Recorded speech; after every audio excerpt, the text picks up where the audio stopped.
Hey everybody, Scott from Hexile Gaming here with a new deck spotlight, this time an aggro deck, Amber and Emerald. You can see here the mulligan, trying to get as many of those early 1 and 2 drop aggro cards as possible.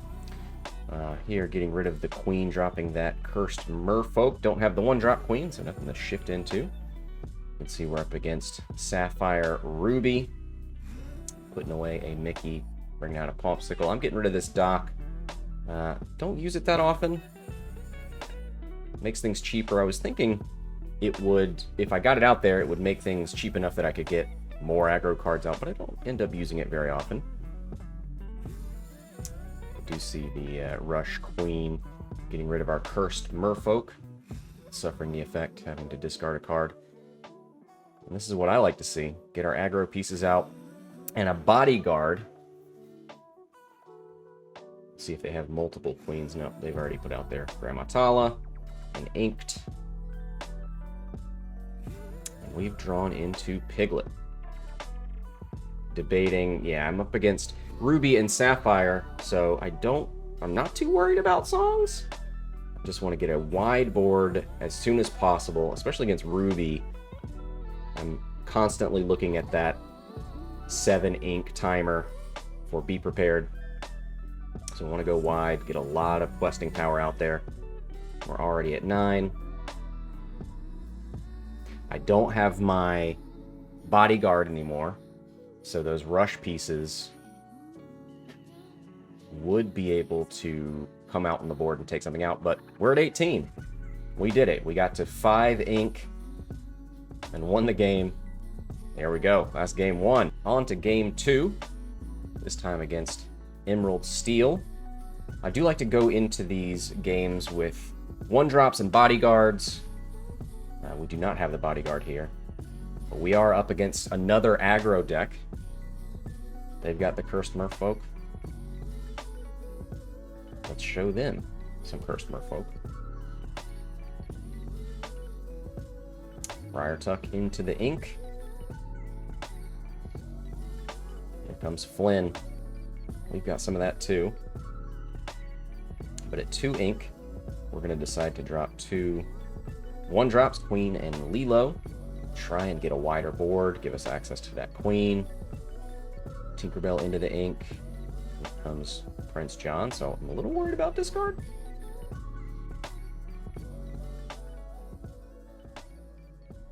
Get rid of 1 Windy. Play... Could do a Windy and a Merfolk or shift Queen. That Merfolk. Decide to go Piglet. Alright. Piglet does get you 1 more extra lore over Windy. We've got a wide enough board that it probably will get to use its effect. Never mind. Ba-boom. Goodbye, Piglet. Let the Storm Rage on to the Queen, and suddenly our wide board is not so wide anymore. Ursula into the ink. Questing up to 10. Get rid of this big Queen.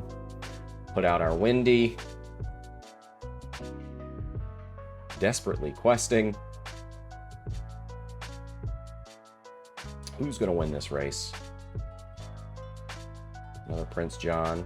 There, Flynn. Gets rid of our Lilo. There they are at 14. 8 potential next round. So I know I can't let that live. Can't let that board stay. Put out the big Queen.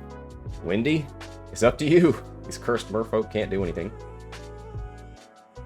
But too little, too late. Maybe we should have gone into that Queen earlier. We'll get close, up to 17.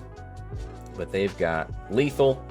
And you can see up against another aggro deck. You can't just sit back and be passive. On to game 3. This time versus Ruby Amethyst. Looks like a pretty good draw right off the top. Mulligan 1, get a Piglet. Deciding not to go Queen because we don't have the shift Queen, so put the Cursed Merfolk out there. Whale Maui. We do have our Simba this time, so we're a little bit protected from that mini. Get rid of that dock. And put out Simba in bodyguard mode. At 2 ink, Ruby Amethyst. Not really worried about. We can't get to the Fox yet. Does bounce with Mim. So our Simba is in danger. Boy, I love Baloo. And I do decide to put out 2 bodyguards. Is that a good idea? It should keep our cursed merfolk around, even if Mim challenges and then gets bounced with a Fox Mim, who then challenges.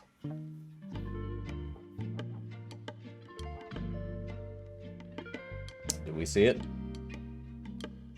What's out of Rafiki? Well, that's not going to hurt us yet, but boy, that's a wide board.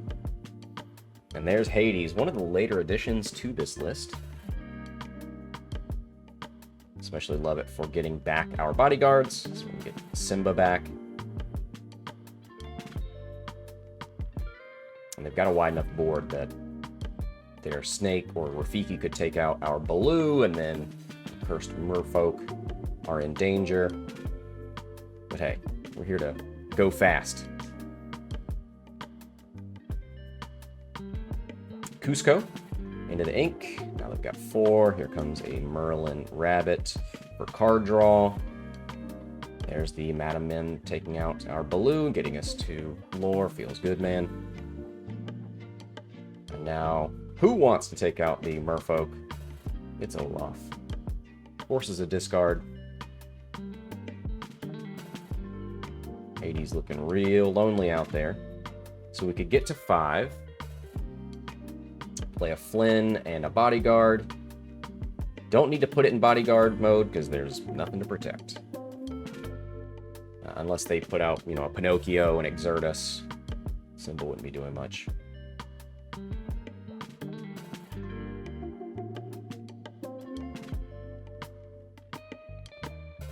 Yeah, they've got a wide board. And we have reached the point where we're top decking, not drawing a whole lot. I decided to put out that Mad Hatter because it's got the health to survive multiple attacks, potentially. I decided to turn that Flynn because I like the discard potential. And then I'm like, what am I keeping this Hades around for? And then I'm like, if I'm on a quest them, might as well use the bodyguard. And I'm looking at that 3 quest from Mad Hatter. How close will that get me? It'd get me to 17. So Rafiki goes through the bodyguard Simba and trades there. Looking at that Mad Hatter. Can you save me?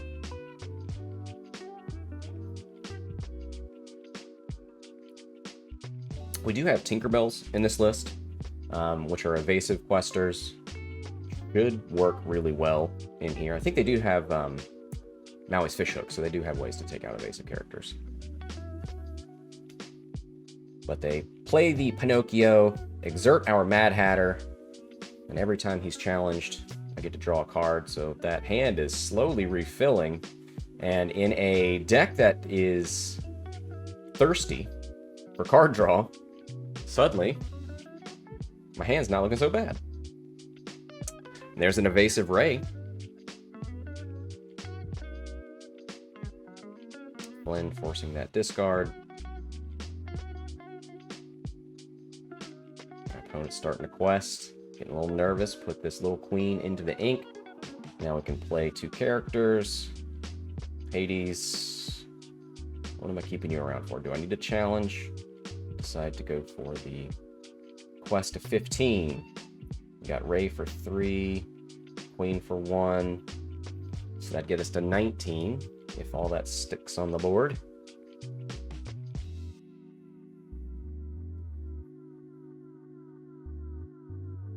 Sorcerer Spellbook, Rafiki, Maui into the ink. They have emptied their hand.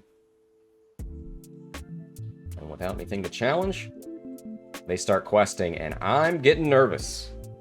They get up to 14, 5 potential on the board, plus the one from the spell book.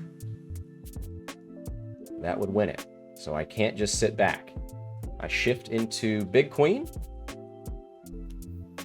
Play that Piglet. I've emptied my hand now. Thinking about questing with the Queen. And debuffing someone. Buffing Ray.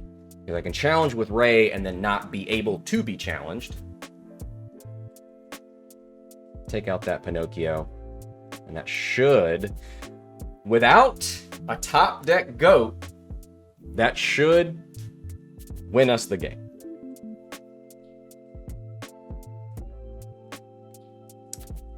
Love what my opponent does here. They slam their Merlin Rabbit into my Queen to get the card draw. Looking for options, looking for that goat probably. They've got 6 ink, so that could do it. So there's the deck. A lot of 1 and 2 drops for getting lots of lore quickly. We've got bodyguards to keep those pieces safe. We've got disruption from Ursula and Kit Cloudkicker. Hades for redrawing mostly the bodyguards from the discard. And then if you get to those 4 and 5 ink drops, we've got Tinkerbell and Ray for more lore that's also evasive and hard to hit. Down at the bottom, we've got more of the meme Chernobog. If you're going to be losing a whole bunch of those cheap aggro pieces, maybe they can help fund that Chernobog. But yeah, that's the list. Let me know what you think below, and I will include the deck list in the description. This is Scott from Hexile Gaming. See you next time.